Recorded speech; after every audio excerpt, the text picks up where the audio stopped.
Então, pessoal, começando agora a nossa aula sobre vírus e bactéria, tá?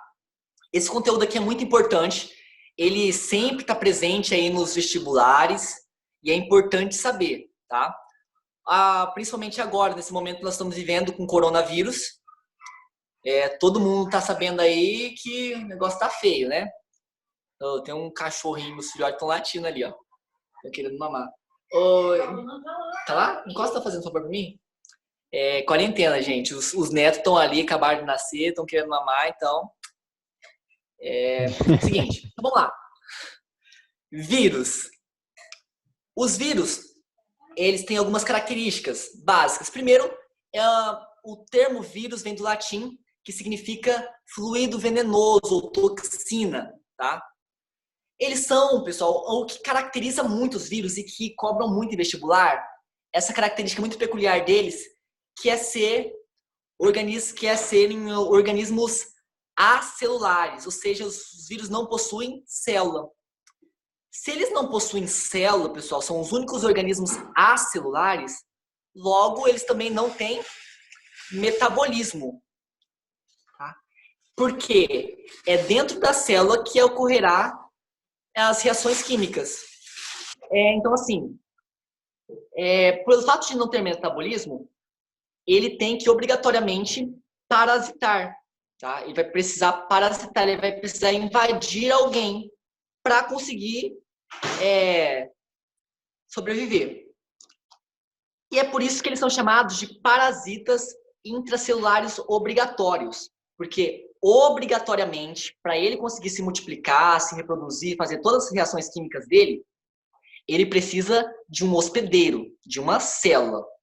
Se o vírus estiver fora da célula, ele, depois de um tempo, morre. Tá? Estava olhando aqui, pessoal, que faltam 10 minutos para acabar essa live. Tá? Depois eu já mando um novo link para vocês. Então, é o seguinte, continuando. Obrigatoriamente. Então, por que a questão da quarentena agora? É basicamente isso, o isolamento. Porque se eu me isolo e eu estou infectado, esse vírus, meu corpo, né, meu sistema imunológico, vai produzir anticorpos que vai acabar com ele. Vai matar ele. Se matar ele, não tem como eu passar adiante. Então, esse é o motivo do isolamento. Porque o vírus, para ele continuar o ciclo dele, ele precisa ser transmitido, ele precisa ser repassado. Então, o isolamento é importante por isso. Porque se eu saio na rua e continuo passando esse meu vírus para outra pessoa, o vírus continua vivendo e vai indo, tal. É muito complicado até falar esse termo vivendo, vivo, porque para muitos cientistas eles não são considerados seres vivos. Por quê? Porque para muitos, para ser vivo, tem que ter célula, tem que ter metabolismo, tem que conseguir se reproduzir sozinho. E muitos cientistas não consideram eles vivos. Mas nas reportagens nós vemos assim, todo mundo falando, né, o vírus morre e tal. Então vamos continuar com isso. Eu considero ele como um ser misto, um ser místico, porque ao mesmo tempo que ele não é vivo, mas se eu considerar que uma pedra também não é um ser vivo, bom, uma pedra não faz nada dentro de uma célula. Então, o vírus, pelo menos, se ele entra numa célula, ele consegue escravizar a célula para a célula produzir as coisas para ele. Então, nesse aspecto, eu considero ele como um ser vivo. Tá? Então, a gente pode falar que ele morre. Tá? Os vírus, além disso, eles podem ter DNA ou RNA. Por que esse ou? Porque essa é uma regra. Eles têm DNA ou RNA. Existe uma exceçãozinha, mas geralmente essa exceção não é cobrada, tá? Mas é importante vocês saberem que existe um único vírus chamado de citomegalovírus. Esse citomegalovírus, ele possui DNA e RNA no mesmo vírus. Ele possui as duas moléculas, DNA e RNA. Mas isso não é o comum, ok? Ou o vírus vai ter DNA, ou o vírus vai ser de RNA. Mais à frente vamos comentar agora, depois sobre alguns vírus que têm só DNA, outros vírus que têm RNA. Beleza. Qual a estrutura básica do vírus? O vírus, gente, ele tem aqui, ó,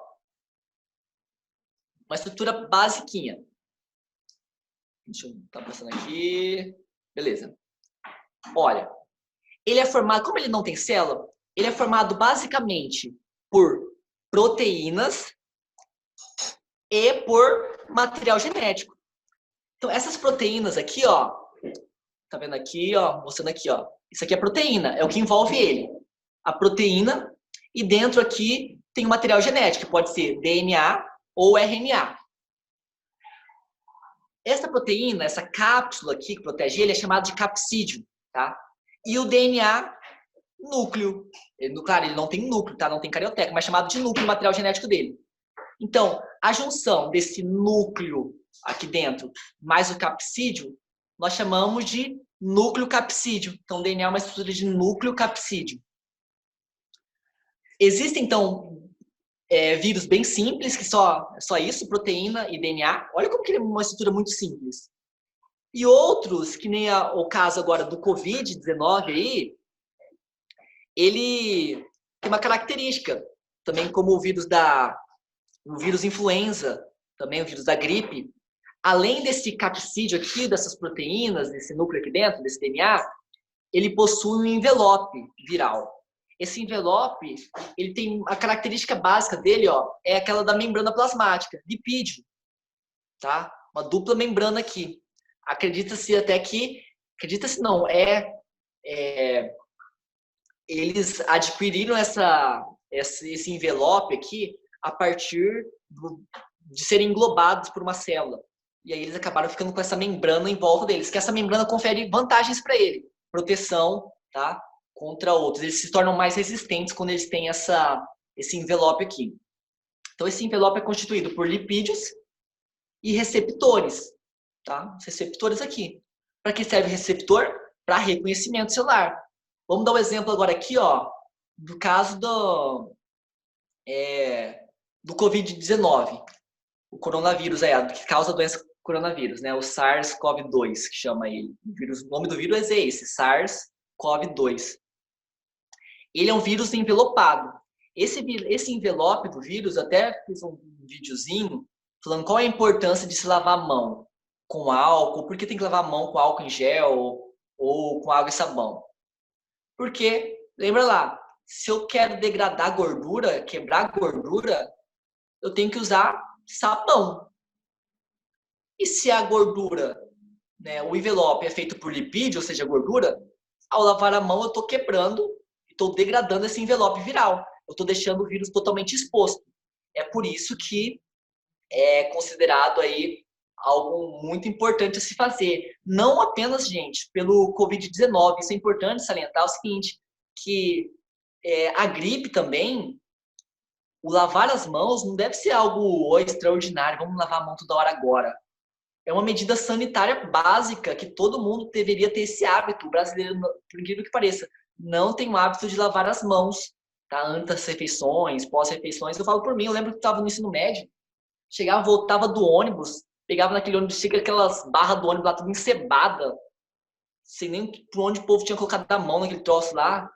Chegava em casa, ó, nem lavava a mão, já ia comer. Chegava meio 1h da tarde, tinha sexto tempo na época, chegava e já ia comer. Daí quando a gente nem percebe, a gente tá colocando a mão na boca. Gente, é absurdo. O brasileiro não tem esse hábito.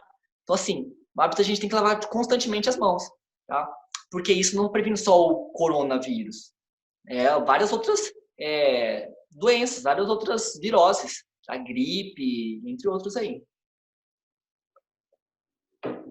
Às vezes você fala assim, eu fiquei gripado, mas não tinha ninguém, não peguei gripe da onde, não tinha ninguém gripado perto de mim. Às vezes você encostou no objeto, uma pessoa espirrou perto, rapidão lá, o vírus estava lá ainda, você pegou e coçou o nariz, pronto. Esses receptores que tem nesse envelope, eles vão, ó, lembra lá que a célula lá tem um glicocálix, o receptor?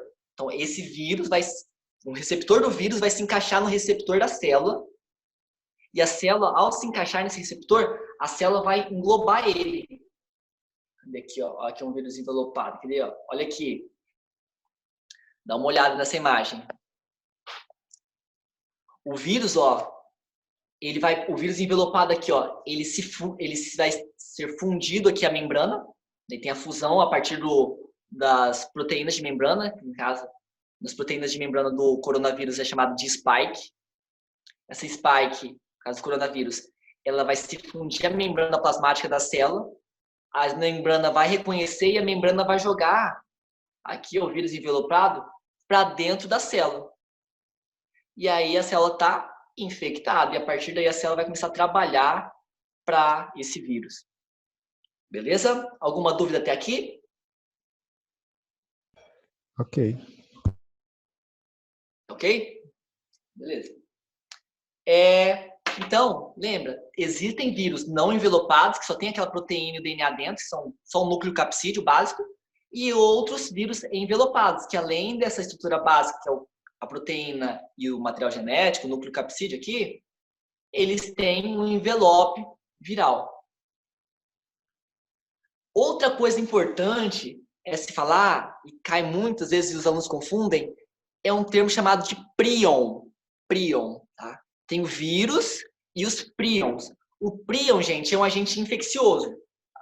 Ele é composto por proteínas, mas umas proteínas que estão mal formadas. Elas estão estragadonas lá. A gente está falando que até uma forma aberrante. Ela não está na conformação correta que ela deveria estar. E esse prion, essa proteína, ela pode causar doenças, tá? É chamada de prion, esse agente infeccioso. Então, ele não tem um material genético, ele é apenas uma proteína desconformada, tá? Uma proteína aberrante.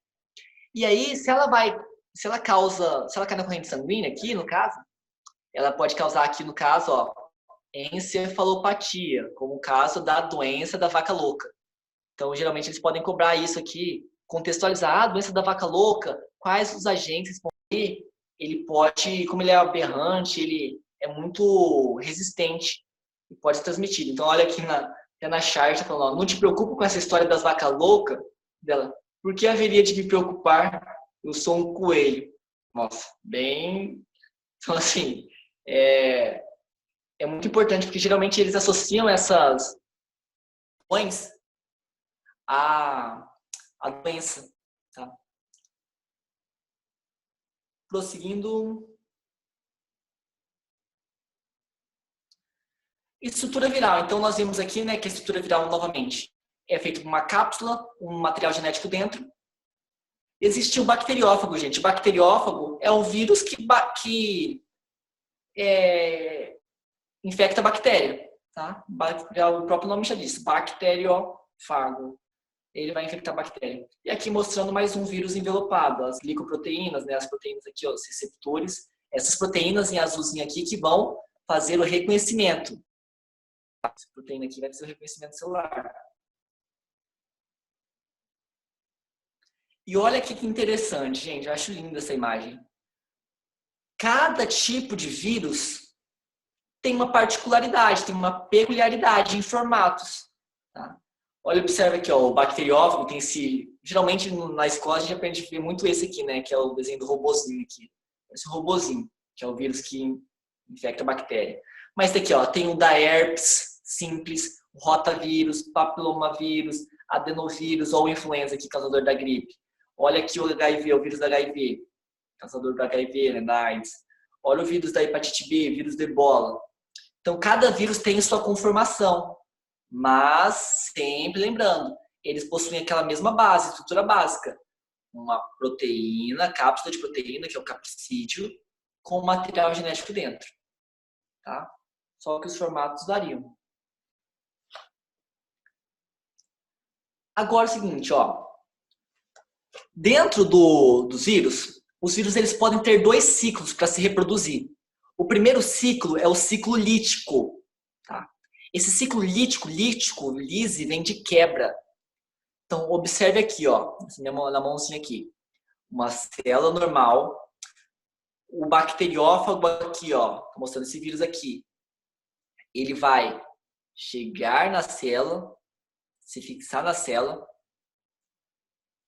Ao se fixar na célula, ele vai jogar para dentro da célula aqui, ó, o material genético dele, que pode ser DNA ou pode ser RNA, dependendo do vírus. Posteriormente, quando ele joga esse DNA dele aqui dentro, logo a célula vai começar a produzir proteínas para ele.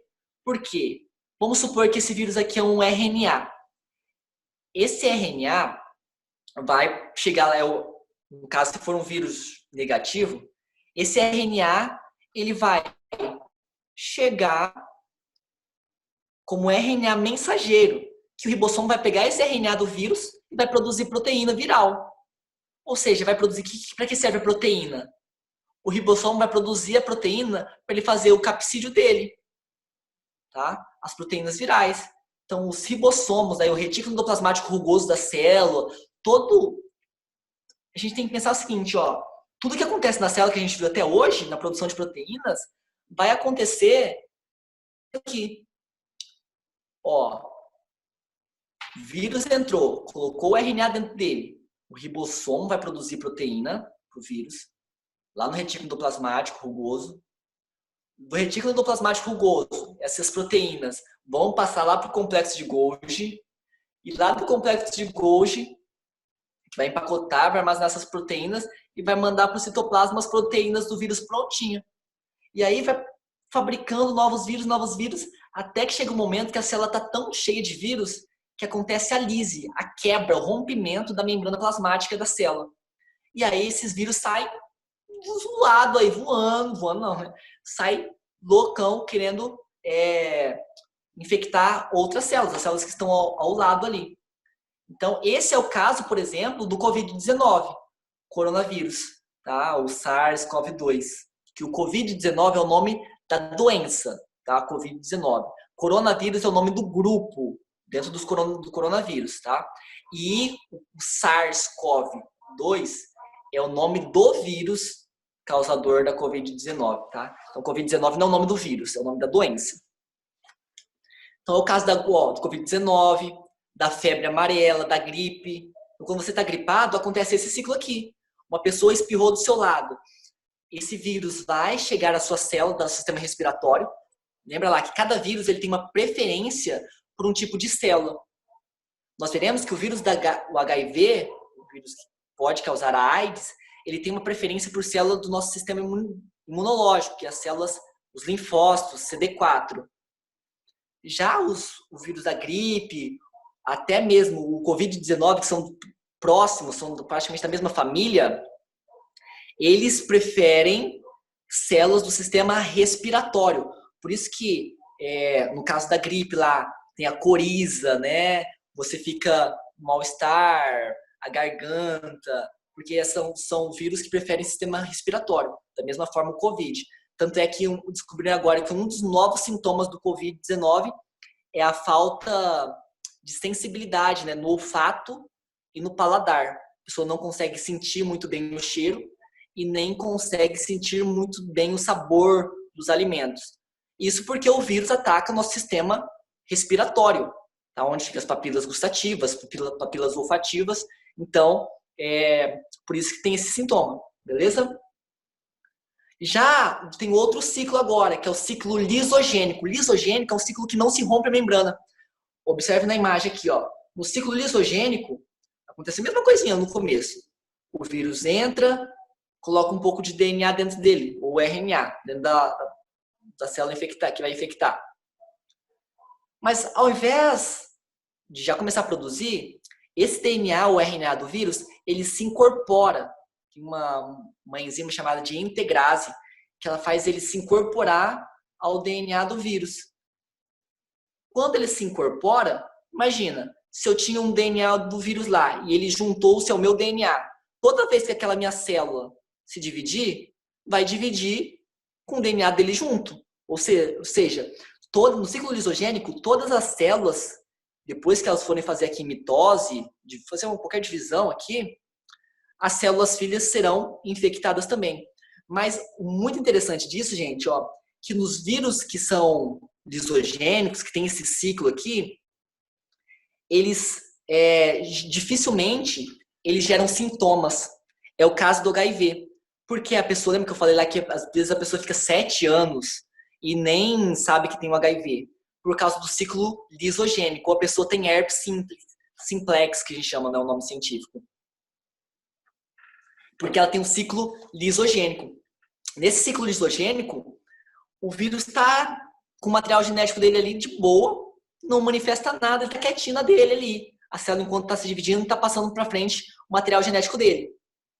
Mas a grande questão é o seguinte, que caso ele desperte, devido a algum fator, por exemplo, na herpes, a maioria, 80% da população tem herpes, que todo mundo conhecido popularmente aí, o pessoal fala que é mijo de aranha. Que mijo de aranha o quê? É herpes, tá? É um vírus. Então, eu tenho, mas professor, eu não tenho isso, mas como eu tenho, eu nunca beijei na boca, como eu tenho esse negócio?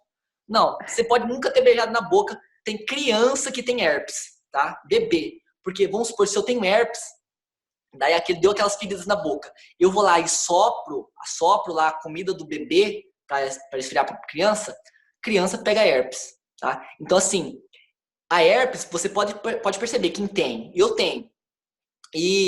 Mas é muito difícil, é muito raro.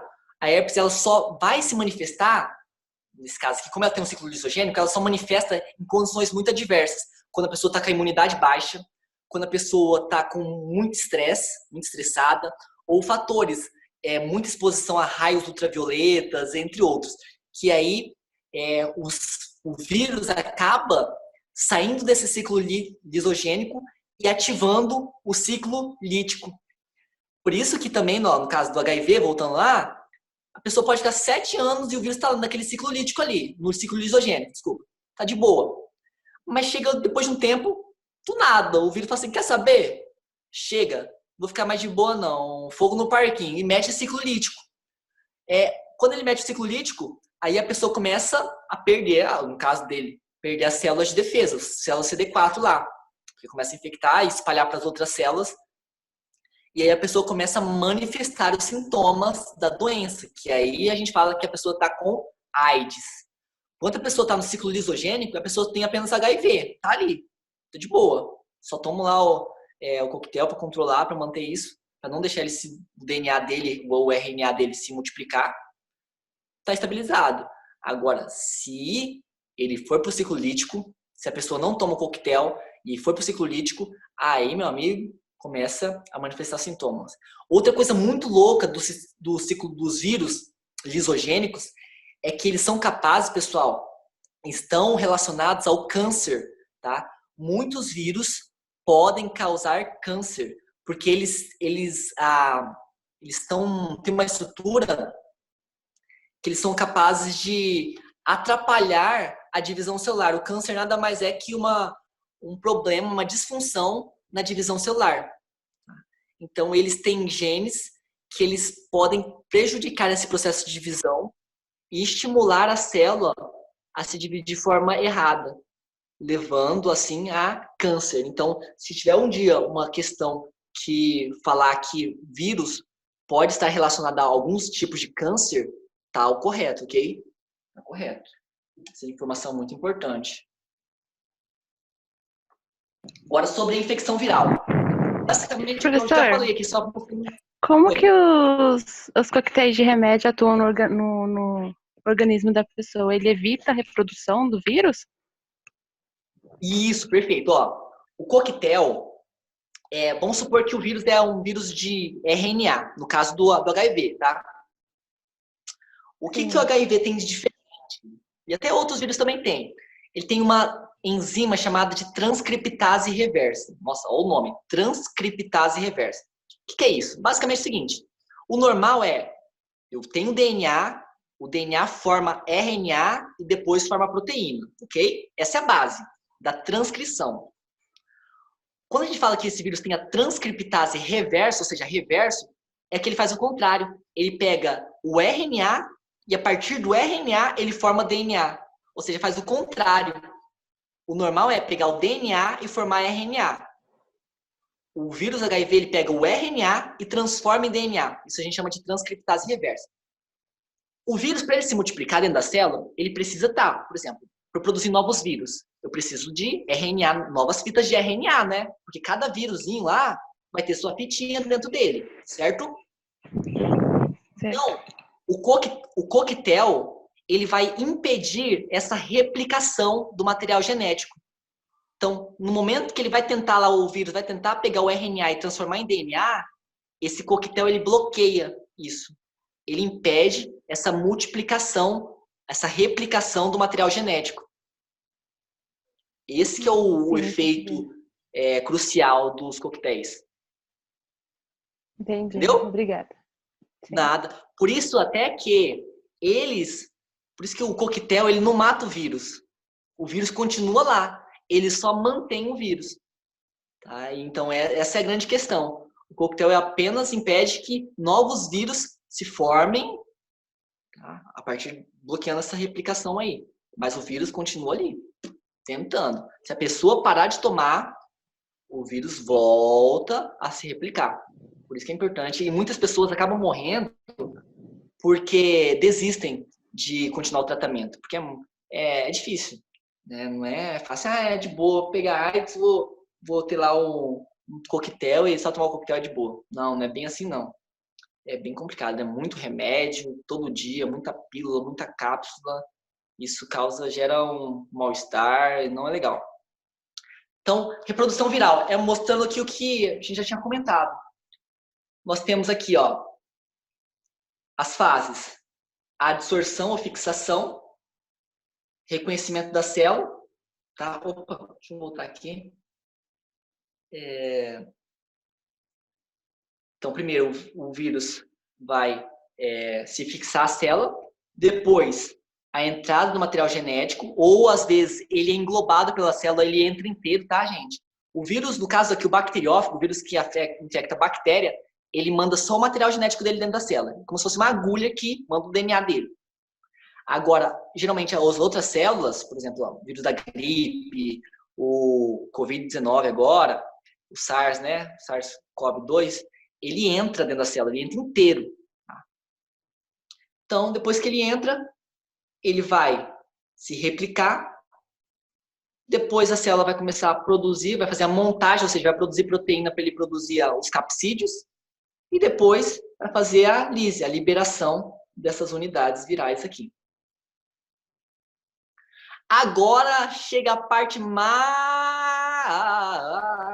importante relacionada a isso, quando se trata de vestibulares. Por que é mais importante? Porque o Enem, ele sempre vai cobrar os seus conhecimentos sobre vírus associados a doenças virais, ok? Dificilmente vai cair uma questão só sobre vírus. O que é o vírus? O que é o vírus? É o parasita celular obrigatório? Às vezes, dependendo do vestibular, um vestibular mais específico, um vestibular da UFMS, por exemplo, ele pode cobrar, uma coisa mais assim, conteudista, mais dura assim. Mas, Enem, todas as questões até hoje de Enem, de vestibular, de vírus, estão associadas a doenças. Então, é importante saber a prevenção da doença, sintomas da doença, tá? Prevenção, sintomas e a forma de transmissão dela. Então, como transmite, como se prevenir e como se tratar. As doenças mais chãs aqui dela, das doenças virais que nós temos que saber, isso você tem que decorar, porque depois que a gente estudar doenças bacterianas, você não pode confundir doença bacteriana com doença viral. Se eu falar tuberculose, você fala assim, é causada por vírus. Não, tá errado, já estaria errado. Então, é importantíssimo você decorar as doenças causadas por vírus e depois as doenças causadas por bactérias e depois as doenças causadas por protozoários. Isso você tem que saber, tá? Pelo menos as principais. Eu elenquei aqui as principais e as que são mais cobradas para vocês. Inclusive, eu já coloquei aqui, ó, Covid-19. Tá? Eu já coloquei essa nova que provavelmente pode ser uma questão aí. Primeiro, nós temos a febre amarela. Segundo, Covid-19. Terceiro, nós temos a herpes, o HPV, o HIV, a gripe, HN1, a dengue e o sarampo. Essas são as doenças básicas causadas por vírus, tá? Então, o mais importante, como eu falei, é estudar a transmissão e as formas de prevenção e o combate a ela. Então, vamos dar uma olhada aqui, ó. Tem esse resuminho que eu achei interessante na internet e fica bem mais claro até para vocês depois pegarem e estudar. Primeiro, catapora, que eu nem tinha colocado ali na primeira. A catapora aqui, ó. A, esse T aqui, ó, significa transmissão, o S significa sintomas e o P, a profilaxia. O que é profilaxia, gente? É a forma que eu tenho para evitar aquela... como eu posso me proteger, como eu posso me antecipar, tá, contra aquela doença.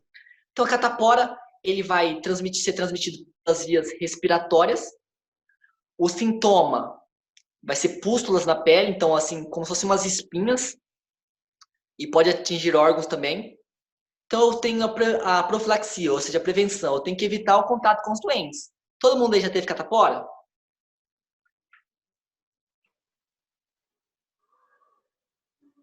Eu já. Já. Então, a catapora, ela vai criar tipo umas espinhas, né? Eu também já tive. E a pessoa, a criança, quando essas pústulas na pele, é uma espinha com líquido dentro. E aí, quando a criança vai coçar, fica embaixo da unha. Se ela encostar no amiguinho, ou se esfregar no amiguinho brincando lá, a criança também, depois colocar a mão na boca, vai ser contaminada também.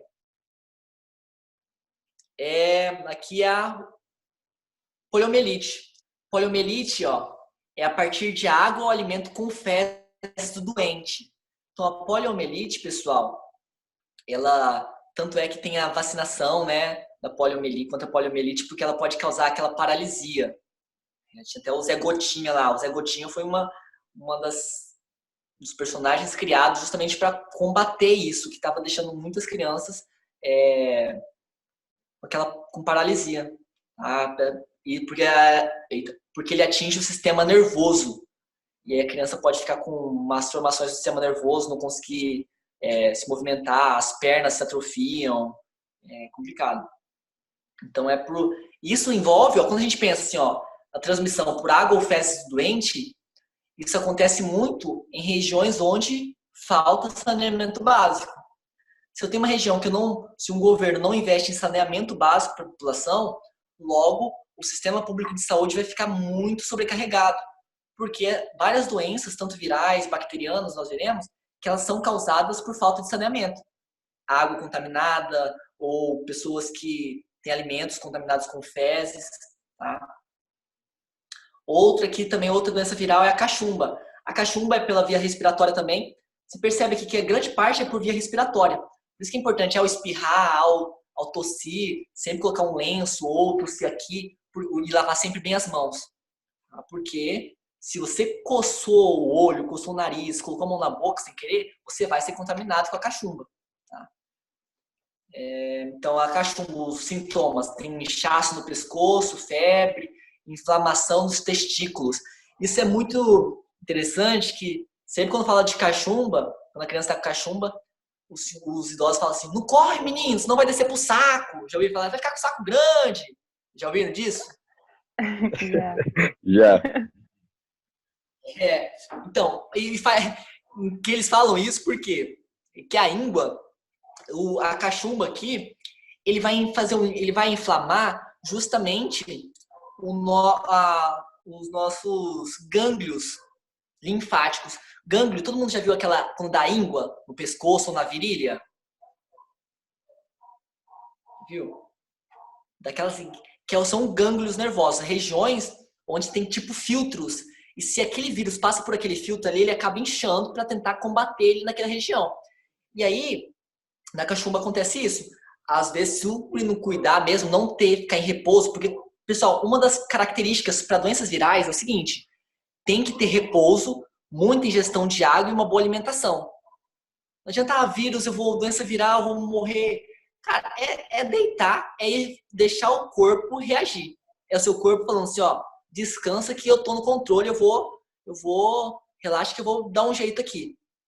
Porque quando você fica deitado, descansando, tomando muito líquido, se hidratando, você está dando ao seu corpo água para ele produzir anticorpos, proteínas, porque o anticorpo é proteína, então o ribossomo está trabalhando ali para produzir proteína, né? Para produzir, né, que proteína é o anticorpo. E ao você estar descansando, você deixa só seu sistema tá todo disponível para aquela região ali agir, seu sistema agir. Você não está gastando energia com outras coisas. Por isso que a importância descanso. Agora a dengue, pessoal. Cara, se cair questão de dengue em vestibular, nós aqui do Mato Grosso do Sul, nós de Campo Grande, a gente tá craque, a gente vai arregaçar, porque é algo que acontece muito aqui com a gente. Tem uma epidemia de dengue, tá? No nosso estado, nossa cidade principalmente, morre muita gente de dengue aqui. Nosso país em geral, mas Mato Grosso do Sul morre muita gente. Todo mundo sabe que a transmissão é pela picada do mosquito, a Aedes aegypti, tá? As doenças, tá? Todo mundo já sabe também, a febre, dor nas juntas, né? Pode ter, dependendo, às vezes na segunda vez que a pessoa pega, tem 4 tipos de dengue, tá? A pessoa pode pegar dengue hemorrágica. O que é hemorragia? Hemorragia é perda de sangue, tá? Então a pessoa pode morrer por causa disso, é muito grave. E a prevenção, gente, quando eu falei de prevenção que os vestibulares cobram, nós veremos aqui uma questão, vou até nela agora aqui, ó. Deixa eu ir nela aqui. Será que eu coloquei ela aqui? Mentira que eu coloquei ela aqui. Aqui, ó. Beleza, olha aqui, ó. Olha só essa questão. Do Enem 2011. Dá uma olhada só. Tá dando para ler? Sim. Ó, durante as estações chuvosas, aumentam no Brasil as campanhas de prevenção à dengue, que tem como objetivo a redução da proliferação do mosquito Aedes aegypti, transmissor do vírus da dengue.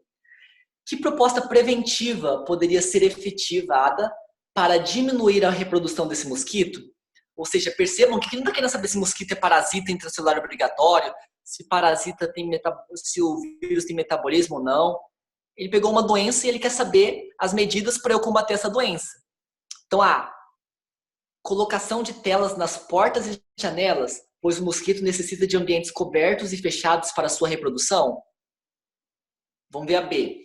Substituição das casas de barro por casas de alvenaria, ou seja, de tijolo. Haja visto que o mosquito se reproduz na parede das casas de barro? Não. Isso é o barbeiro. B. A C. Remoção dos recipientes que possam acumular água, porque as larvas do mosquito se desenvolvem nesse meio. D. Higienização adequada de alimentos, visto que as larvas dos mosquitos se desenvolvem nesse tipo de substrato. E. Colocação de filtros de águas nas casas, visto que a reprodução do mosquito acontece em águas contaminadas. E aí? C. C, né? É a C, que falava lá, remoção dos recipientes que possam acumular água, porque as larvas do mosquito se desenvolvem nesse meio. Alguém ficou em dúvida em outra aí? Gostaria de explicação? Alguém dá? Por que não pode ser a B? A B, ó, substituições de casa de barro por alvenaria. De barro, nós veremos que é o Trypanosoma cruzi, o barbeiro lá, causa outra doença. Então, assim, ele deu aqui várias outras medidas de proteção, mas contra outras doenças, para você saber qual que era. Viu, então, qual o estilo que eles cobram, geralmente? A gente tem que ficar atento a isso. Olha essa outra aqui, vamos lá, ó. Sobre a dengue de novo, no Enem 2007. Olha como é uma questão recorrente. Caiu em 2007, depois 2011. O Aedes aegypti é o vetor transmissor da dengue. Uma pesquisa feita em São Luís, Maranhão, de 2000 a 2002, mapeou os tipos de reservatório onde esse mosquito era encontrado. A tabela mostra parte dos dados coletados dessa pesquisa. De acordo com essa pesquisa, o alvo inicial para a redução mais rápida dos focos do mosquito, vetor da dengue, nesse município, deveria ser constituído por... Então, olha aqui a tabela. Então, pneu, 2000 é 895, 1658, 974. Só de olhar aqui diretão, ele deu aqui, ó, pneu, depois tambor, tanque, depósito de barro, vaso de planta, material de construção, peça de carro, garrafa lata de plástico, posto cisterna, caixa d'água, recipiente natural, armadilha, piscina e outros, deu o total. Só de olhar aqui, qual tem mais? Tambor aí, ó. Esse tambor aqui, né? Olha, 6.855, 46.444 e 32.787. Todos os outros têm menos que isso. Então, logo, De acordo com essa pesquisa, o alvo inicial para a redução mais rápida dos focos do mosquito vetor da dengue nesse município deveria ser constituído por pneus, caixas d'água, B, tambores, tanques de depósito de barro? Sim. Então eu tenho que diminuir isso aqui, eu tenho que controlar esses tambores, tanques de depósito de barro aqui para evitar esse tipo de reservatório aqui. Beleza? Pessoal, fechou. Bora lá. Ó, então nós falamos sobre a catapora, falamos sobre a poliomielite, falamos sobre a cachumba, sobre a dengue, que é a mais clássica.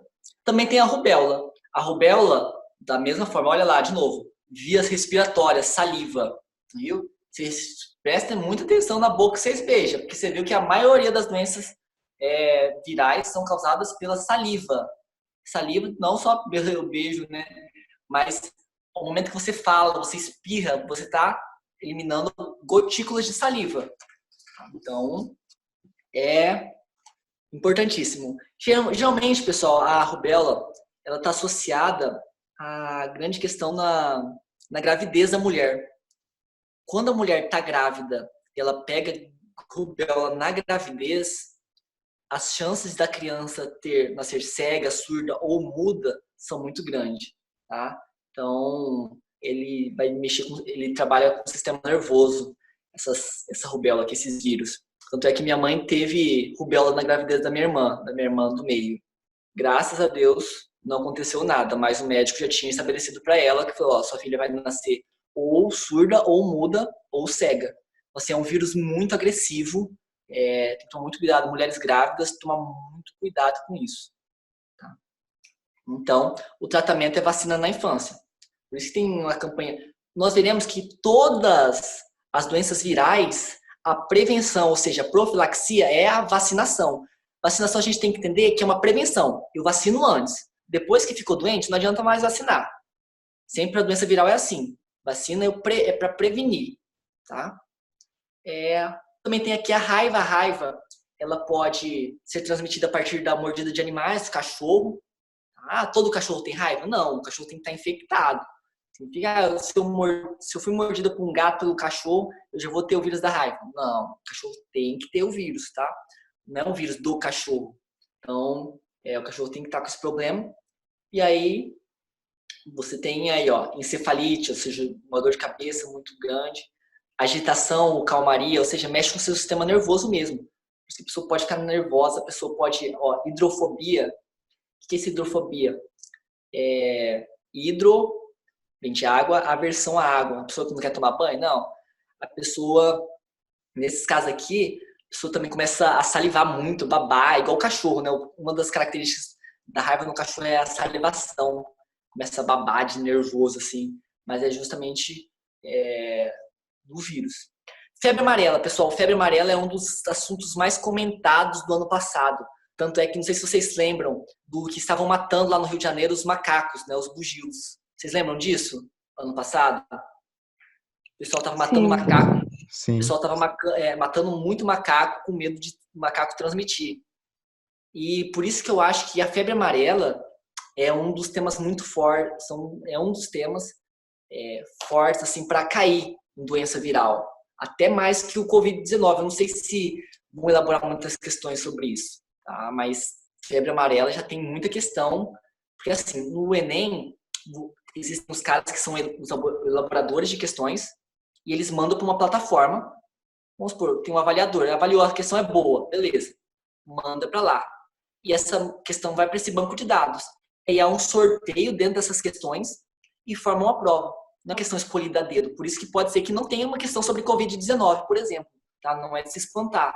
Porque não é uma questão que eles colocam lá, dedo, eu vou querer essa, colocar aqui. Não. A maioria dos concursos vestibulares são questões aleatórias. Porém, entretanto, todavia, questões de universidades particulares, por exemplo, Uniderp, questões do Unigran, do CDB, essas universidades, elas pegam questões atuais, elas jogam lá, tá? Ela deixou a identidade, entrou, então elas colocam a negócio lá. A questão mais que elas veem que é mais atual, tá? Pronto, então a febre amarela, uma coisa muito interessante dela é que tanto o Aedes aegypti, ele causa tanto a febre amarela quanto a dengue. Então, é um causador mútuo aí de duas doenças. Então, o Aedes aegypti, ele pode causar a dengue e a febre amarela. Sintomas são dor de cabeça, nas costas, vômito, bile no sangue, cor amarelada. Por que fala febre amarela? Porque essa bile aqui quando a gente fala assim, a vesícula biliar, quando a pessoa está com problema no fígado, ganha muita bile. A bile é uma coloração meio esverdeada, amarelada. Até quando você vomita, sabe assim, quando você vomitou, tudo que você tinha para vomitar na vida, você vomitou até sua alma, e ainda o seu corpo está querendo vomitar. Não sai aquele líquido amarelo, verde, esverdeado?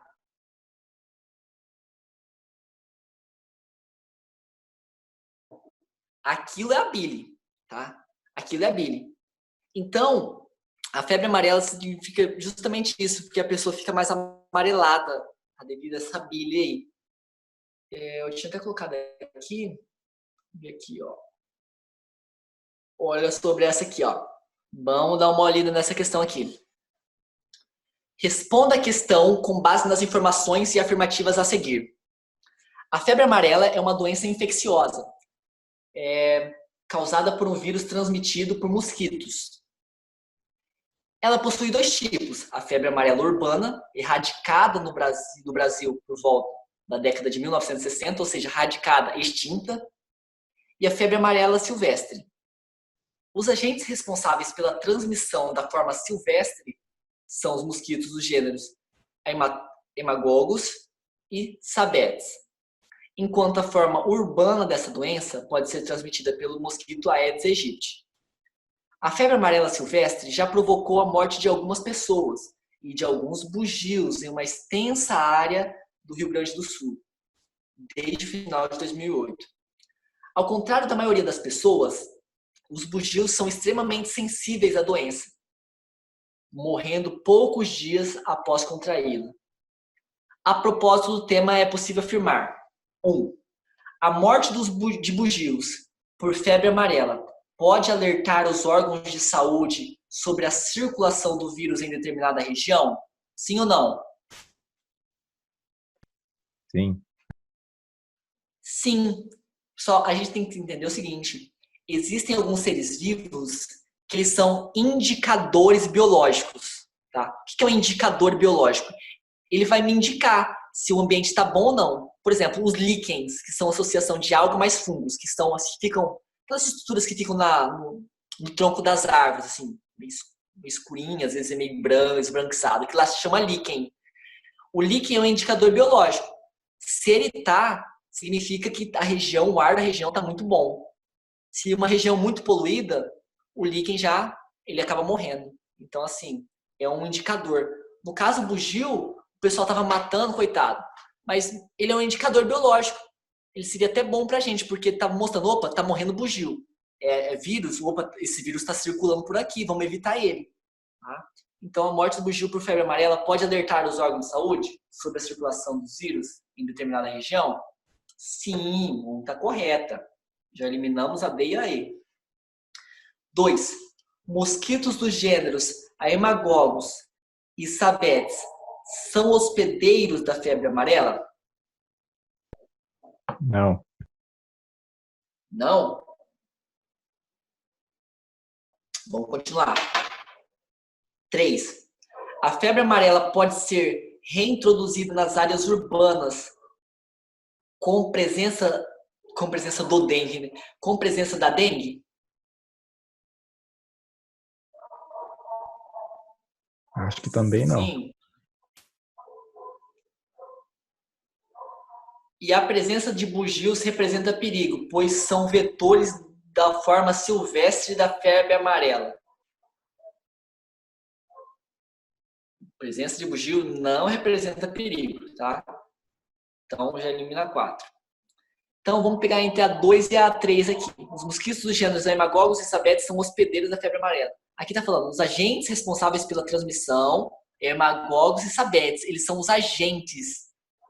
Não são necessariamente os hospedeiros. O hospedeiro é o macaco, tá? O hospedeiro é quem hospeda ele, que vai morar nele.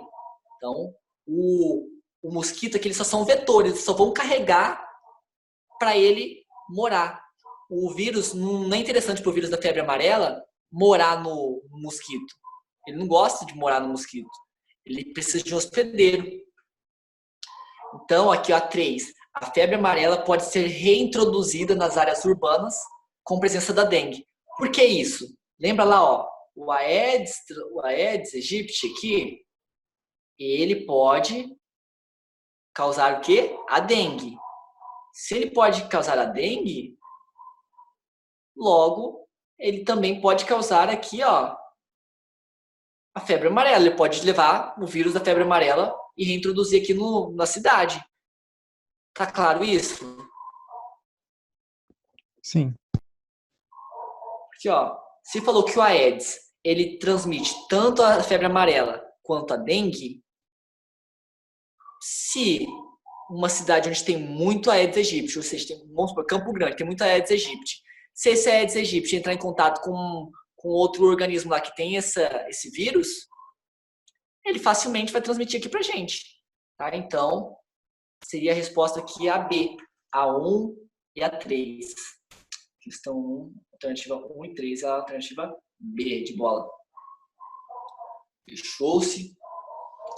Então, como eu já falei, outra coisa aqui da AIDS, tá? O HIV. Uma coisa que sempre cobra muito, pessoal, é a forma de transmissão dela. Lembrando que saliva não transmite HIV, tá? É apenas sangue, o leite pode transmitir, espermatozoide, então os fluidos, a secreção vaginal, os fluidos ali sexuais, tá? O esperma. Então, o sangue também, né? Então, saliva não, tá? Geralmente eles gostam de colocar saliva no meio aí pra falar que saliva também transmite o HIV, mas não transmite. E a prevenção é o quê? Utilização de métodos, no caso, camisinha, para proteção. Ah, professor, métodos contraceptivos gerais? Ah, o DIU protege contra o HIV? Não. Ah, professor, o anticoncepcional protege contra o HIV? Não. O único que protege contra o HIV, contra o vírus, é a camisinha, que vai proteger mesmo. Vai evitar você ter contato com o fluido do seu parceiro. Então, não tem como esses outros métodos aí serem responsáveis pela prevenção do HIV. Tá? Agora, sarampo. O sarampo também, vias respiratórias, tá? Então, a saliva, tem um resfriado. Inclusive, o sarampo é muito interessante falar, pessoal, que é uma das doenças que já tinham sido erradicadas e no Brasil aconteceu um movimento anti-vacina. Vocês já devem ter visto aí, falado sobre isso. Esse movimento anti-vacina se deve principalmente a um fator muito claro, que a nossa geração não vê gente morrendo de HIV, muita gente morrendo de HIV. Nossa geração não vê gente morrendo de sarampo, não vê gente morrendo de febre amarela muito. Naquela época, o pessoal via muita gente morrendo disso. Muita gente morria de sarampo, muita gente morria de febre amarela, muita gente morria de outras doenças aí. Hoje, da varíola, por exemplo. E naquela época eles tomaram uma atitude de vacinar a população. Porém, com o tempo foi passando, e aí foi criando aquelas, não, vacina causa o autismo, vacina ela vai causar mal, vacina, se eu tomo vacina aí que eu fico doente. E aí levou um movimento no Brasil anti-vacina. E isso pode ser até tema de redação, tá? Atentem-se para isso. Esse movimento anti-vacina permitiu que agora doenças antes já erradicadas, ou seja, acabadas no mundo, como a poliomielite, por exemplo, e o sarampo, voltasse a reaparecer. Tá? E aí, ao reaparecer, pode causar um novo surto dessa doença. Tá? Nós veremos aí, mais à frente, que é uma doença reemergente. Tá? Então, vai reemergir, vai voltar uma doença que já tinha sido erradicada, por falta de colaboração das pessoas, falta de entendimento do que é a vacina, a importância da vacina. Então, a nossa geração tem que entender que mesmo que eu não veja muitas pessoas, eu tenho que entender que se nós estamos colhendo esses frutos de poucos doentes, significa que lá atrás nossos pais se vacinaram. Então, eu vejo pai não querendo vacinar as crianças. Inclusive, existem vacinas que são obrigatórias, a criança tem que sair da maternidade vacinada, mesmo que o pai não queira. tá? Por lei, é obrigação do pai vacinar a criança. E quem não vacina tem que assinar alguns termos de não poder frequentar alguns lugares. Vocês sabiam disso? Existem países que as pessoas têm que assinar termos. Estados Unidos é um deles. Ah, você não quer vacinar seu filho? Beleza, então seu filho não vai poder ir ao cinema, seu filho não vai poder ir em parques, tal, tal. E aí eles têm uma regra muito dura. Não impede matrículas em escolas. Uma da regra aqui do Brasil é a carteirinha de vacinação, crianças. Se ela não tiver com a carteirinha em dia, a pessoa não consegue matricular a criança na escola. É assim, é uma das formas do governo de estimular, de forçar esses pais a vacinarem as crianças. Então, os filhos de vocês vacinem, tá? E vocês também. O HPV também é uma doença também que foi muito falada. E outra, voltando aqui, doença não, mudou o termo.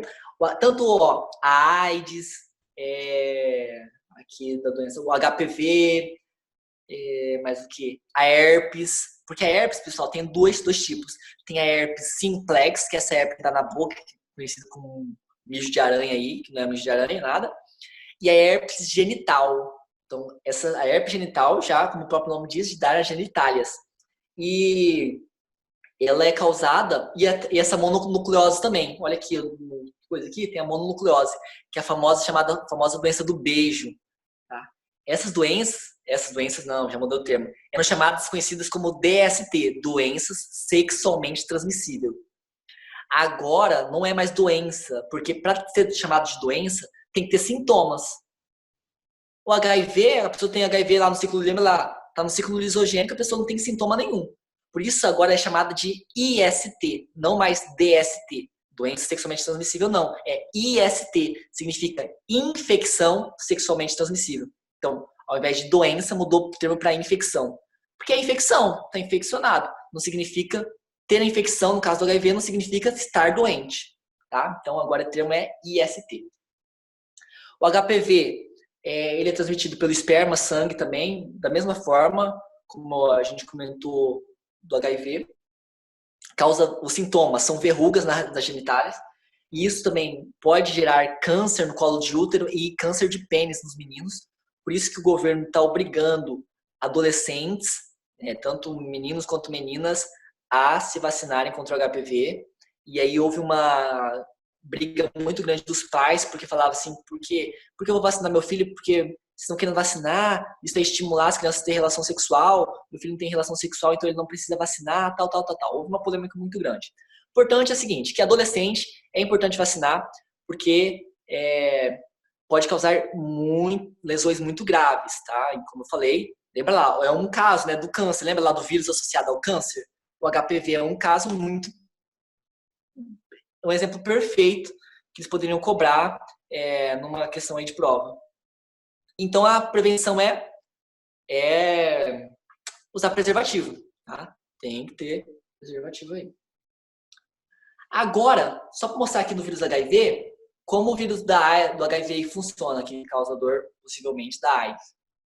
O vírus está aqui, ó. Daí tem o receptor dele.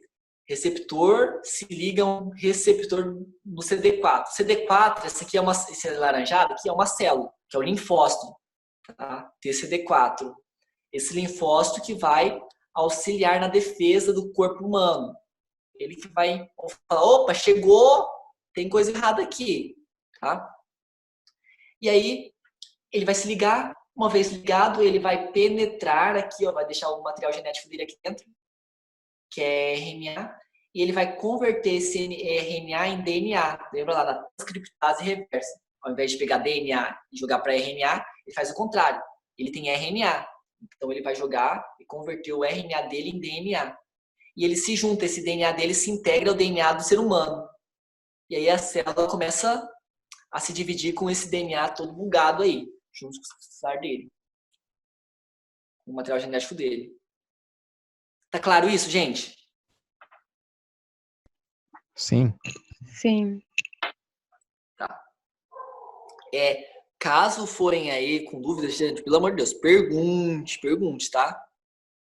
Tô dando bastante, hoje estou dando muita informação para vocês, informações muito boas, assim, importantíssimas para vocês se darem bem.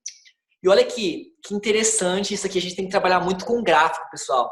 Se você vê questão aí com gráfico, responda essas questões, porque você vai estimulando o seu cérebro a interpretar gráfico, porque é uma das habilidades requeridas pelo Enem.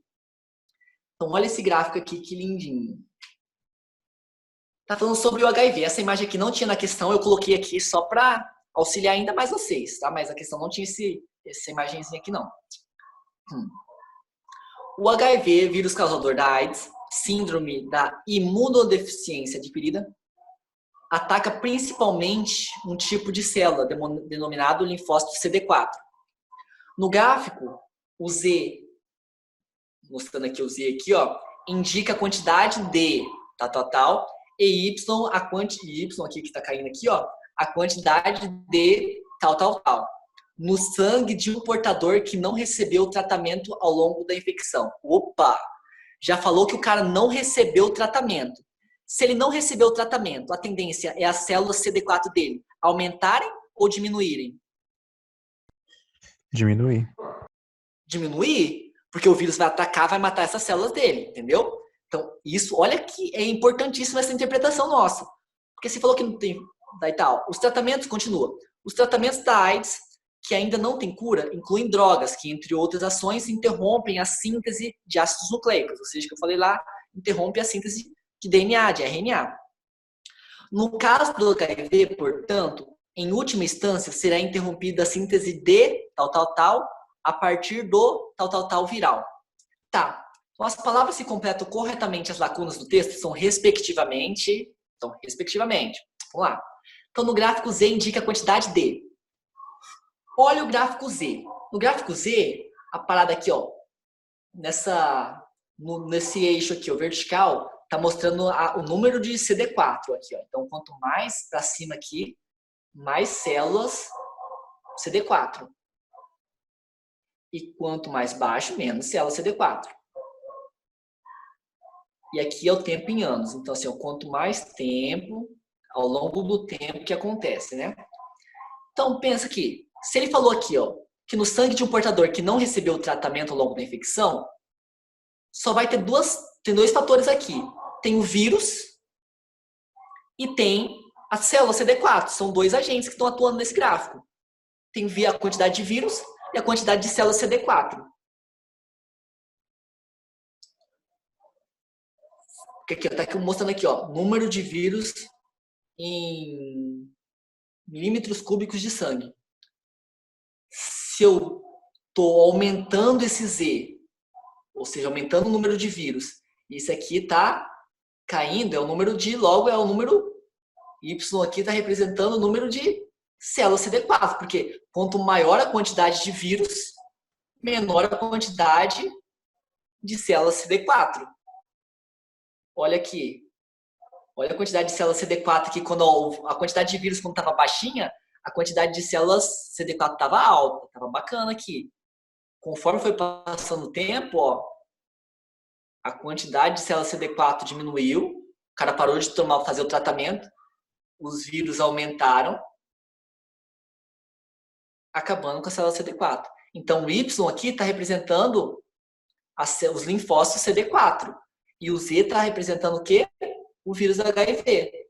Então, a quantidade de, no caso aqui, no gráfico Z, Z indica a quantidade de HIV. E Y, a quantidade de linfócito CD4. Então, nisso a gente já elimina a D e a E.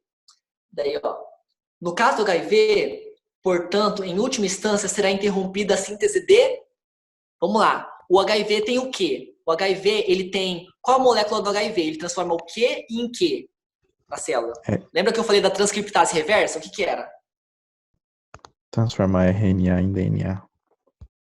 Isso aí! Lembra lá que no normal, o normal é ter DNA e transformar em RNA. O HIV é um vírus de RNA, ele tem a transcriptase reversa. Então, ele pega RNA, para partir do RNA formar DNA.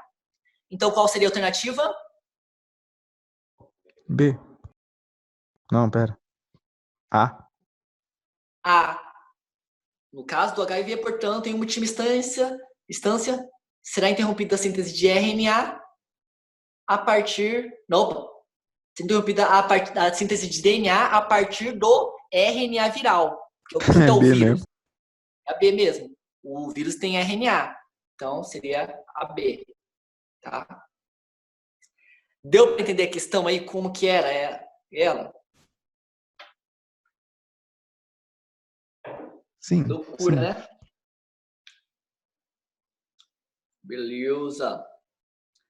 Então, mostrando aqui só esse do Ministério da Saúde aqui, tá falando sobre o coronavírus, né? Alguns sintomas. A diferença do coronavírus para o resfriado e gripe. Você sabe a diferença de gripe e resfriado?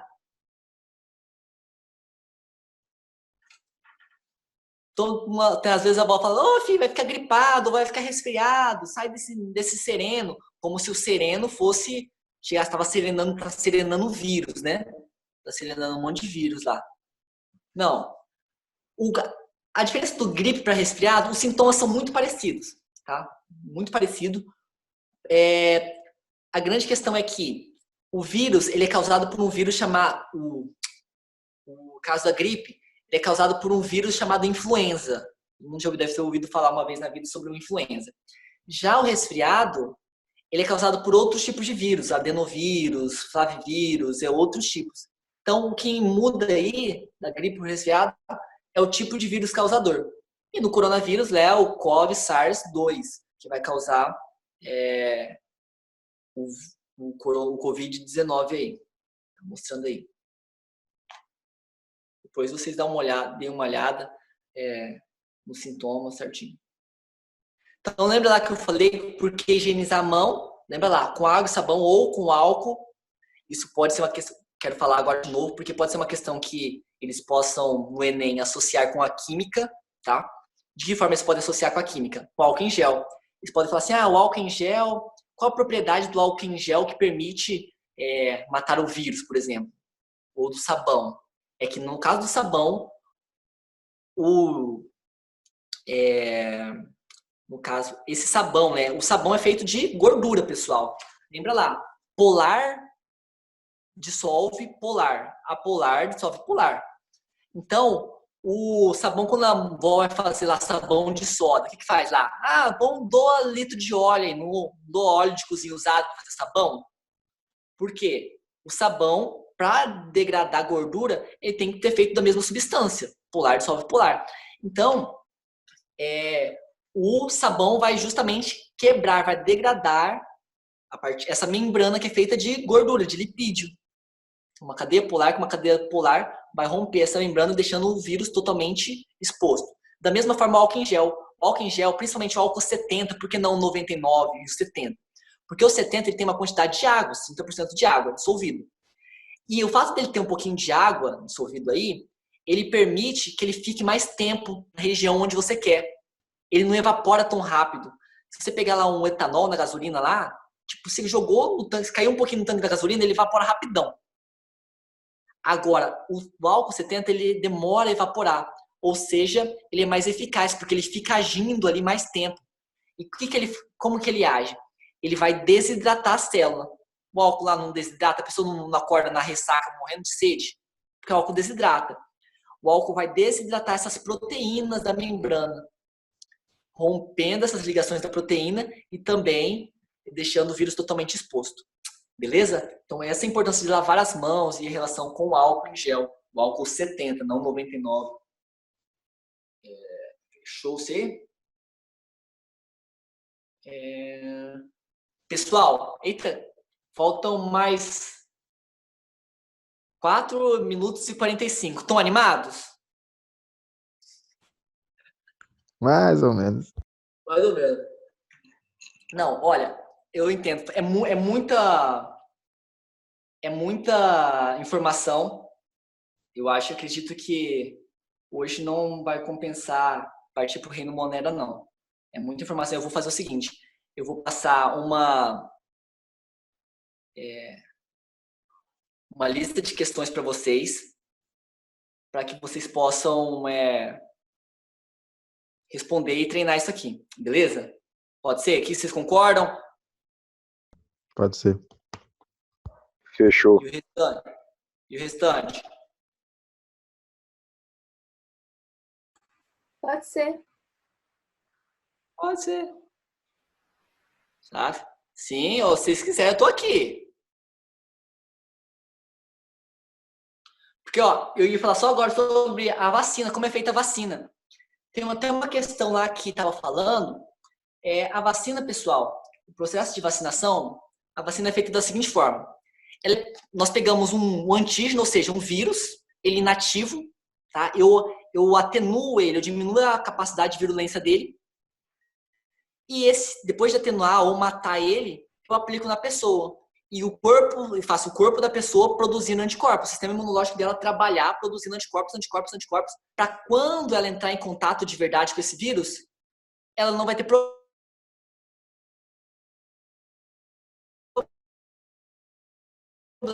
O corpo já produziu baratos. Então tem muitas vezes usam ovos para fazer. O ovo, não é porque o ovo tem a substância é rica em nutriente. É porque o ovo, ele tem que ser embrionado, ou seja, tem que ser um ovo galado, que pode ser um ovo que ia produzir um pintinho.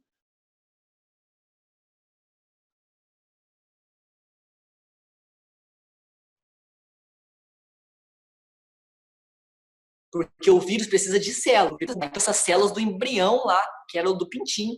E aí, depois esse vírus é extraído, atenuado, e fez vacina para são alérgicas a derivados bons que elas não podem tomar. É muita loucura disso, né? Então, e a produção do soro? O soro é diferente, o soro é uma imunidade pronta. Eu estou dando um anticorpo já preparado para você. Não estou fazendo o seu corpo produzir, é uma imunização passiva. Como que é feito um soro, por exemplo, antiofídico, quando a pessoa é picada por uma serpente? Eu pego o veneno da serpente, vamos supor que é uma jararaca. Eles aplicam no cavalo, o cavalo vai produzir, como o cavalo é muito grande, ele vai produzir anticorpos ali. Eu retiro o sangue do cavalo depois, centrifugo o sangue dele, e aí vocês vão ver nessa imagem, o sangue vai ficar aqui, essa parte amarela que tem o soro, vai ficar por cima. Eles retiram esse soro e já aplicam na pessoa. Então já tem um soro preparado, um anticorpo pronto já para reagir rápido, porque o nosso corpo não teria condições de reagir tão rapidamente a ponto de combater esse veneno. E a gente acabaria morrendo. Por isso que um soro é uma resposta pronta, anticorpos prontos já para combater isso. Então, qual que é a diferença da vacina? A vacina, ela são antígenos que injetam no nosso corpo, fazendo o nosso corpo produzir anticorpos. Então, vai desencadear uma imunização duradoura, vai durar muito tempo. Se eu tomei a vacina de catapora na infância, até minha vida adulta vai estar durando. Agora, o soro, não. Se eu foi me picado lá com uma cascavel, apliquei o soro lá de cascavel, contra cascavel. Eu vou estar curado, mas é uma imunidade temporária. Se eu for picado de novo, novamente, eu vou ter um problema com isso. Beleza, gente? Então vamos finalizando por aqui, já vai dar 1 minuto, tá acabando. Eu vou mandar algo depois exercícios para vocês fazerem sobre isso. É até bom parar um pouquinho para vocês assimilarem, tentarem guardar essas informações, darem uma lida, reler os slides, tá? Tenta relembrar o que eu falei. E é isso aí, fechou? Até mais, gente. Fechou. Fechou. Boa noite, professor. Boa noite, gente. Até mais. Até terça-feira que vem.